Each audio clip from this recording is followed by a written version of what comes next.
What if a single word could transform and even save a life? I know this is hyperbole, another single word, but bear with me. What if a single word could come to define a culture of any size?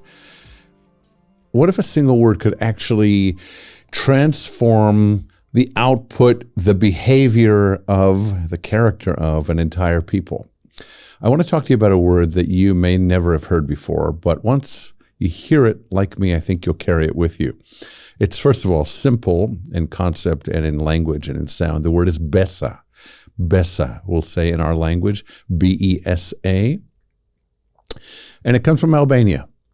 Albania, a small country bordering Greece and Kosovo and Montenegro and Northern Macedonia. And during World War II, during the Holocaust specifically, it became a code, Besa, for courage, for decency. So deep, so real that not a single Jew was turned over to the Nazis in Albania. I just want to say it again, not one. Now, you might be thinking, well, this is a Jewish-centric episode of this podcast. I'm not that interested. It's not my story, but I ask you to just stay on the line. There's more to this. Today on The Meaning Mindset, I want to explore what Besa meant, what it still means, and whether it's possible to build your own identity, your ethical identity, your organization, your community, or even our world, potentially, around this kind of promise. Now, Besa means to keep the promise. Somebody might give me a comment, somebody of Albanian extraction, to say, it means something slightly different, and I'm open to those, but that's what I found online. Besa means to keep the promise. But in Albanian culture, it's so much more than that. It's what you and I would understand as a sacred vow. Sacred. It's the idea that when you give your word, it becomes an integral part of your soul, an integral part of every aspect of who you are. It comes from the ancient kanun, the ancient Albanian code of honor. And it's important to think about the fact that it transcends religion. It transcends Islam, Christianity, Judaism. It is a secular Albanian idea that everyone saw Besa as what we might say their highest moral calling. In a way, Besa is like, for me, the Jewish concept of Brit, B-R-I-T, as we'd spell it in English, a covenant, or a word that you might at least know an aspect of, emunah, which is, I'd say, a deep faithfulness. You might know the word amen. We all know amen or amen. That's coming from that same root in Hebrew. But here's the thing. You see, for Albanians, Besa isn't an aspiration. It isn't something that you aim for. It's just, ultimately, at its best, it's who you are. So I just want to think about that for a moment, invite you to do the same. The idea that there are words that define and influence who we are, who you are. In 1939, there were about 200 Jews in Albania, a very small number, but 200. Hold on to that number, because think about this idea. At the end of World War II, there were over 2,000 Jews living there. Not one was turned into the Nazis or the fascists. Not one. Why? Because Albanians, even at great personal risk, and there's so many stories of exactly that, they took in Jews as their honored guests. I want to tell you a few examples. I want to tell you about a few of them. A man by the name of Rafik Veseli. Rafik Veseli was 17 years old. And he, an Albanian, helped smuggle Jewish families out of Nazi-controlled areas, and he hid them in his family's mountain home. And he protected them for years, not days, but years. He and his family are now honored at Yad Vashem. If you've been there, there's an avenue leading out of the physical museum into the gardens. I've walked that avenue many times. It's called the Avenue of the Righteous. I want to tell you about the Kadiu family, excuse me for mispronouncing it. They took in Jewish doctors and families that they barely knew. Or Reshat Bardi, the head of the Bektashi Muslim order, And this was his public declaration. He said, protecting the innocent is our duty before God. And here's a quote that really sticks with me, that chills me every time I read it. We are not heroes, we are Albanians. That's the power of this single word, Besa. So maybe we should pause for a moment and ask ourselves, can one word truly shape a society in that way? Think about the statistics and the anecdotal stories that I shared with you and ask yourself if that single word can be the starting point for that kind of behavior, for that kind of reality. And if that word is just a slogan, probably not. That's my guess. But when that word is sacred, when it's lived, then of course the answer is yes. In Albania, Besa wasn't theoretical. It wasn't something that you posted on a wall or graffitied on a wall. It was something that you were raised to embody. So when the Nazis come and the neighbors knocked on your door, you didn't think, should I help? You thought, they're under my Besa, my promise, my sacred vow. I must help. It wasn't heroism. It was your identity. And here's where I think it gets interesting for us today. I want to ask you, not about history. I want to use the example of that history to ask you and ask myself as builders of companies and organizations and cultures and communities around the globe, can we build communities, cultures, ultimately, around a single word without them being slogans, bumper stickers? Can Besa work today? I want to give you a few examples. One of them that I think is remarkable is at Patagonia. You probably know it. It's that famous clothing brand, adventure clothing brand. And they had a slogan. They had a campaign at one point, famously, that read, "Don't buy this jacket." Strange.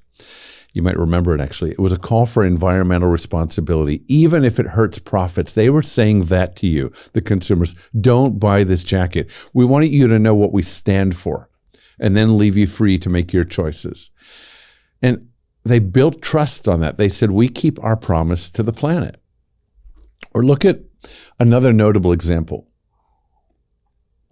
Excuse me, that's Netflix.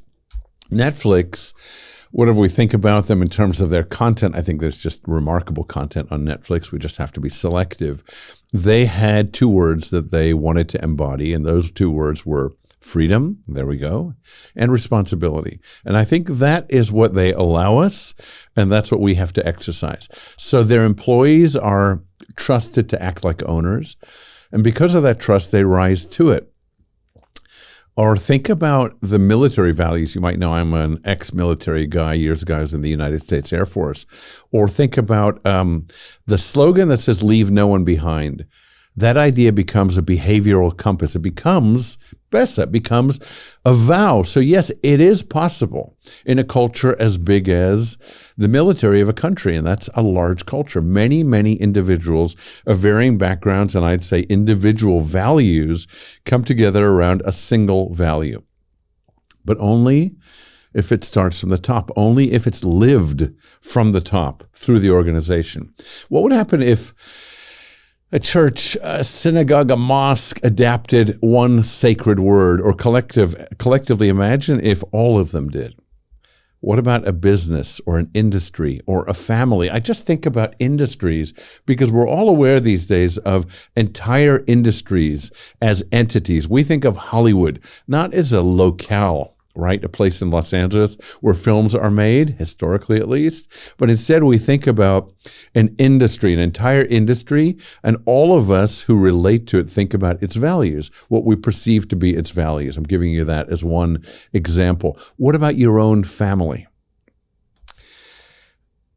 In a world and a time of growing division and distrust, is something like this even possible? Is Besa potentially that powerful?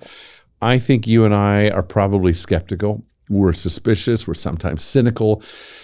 Maybe that's exactly why we need this. Maybe that's why this episode, I hope, has great value.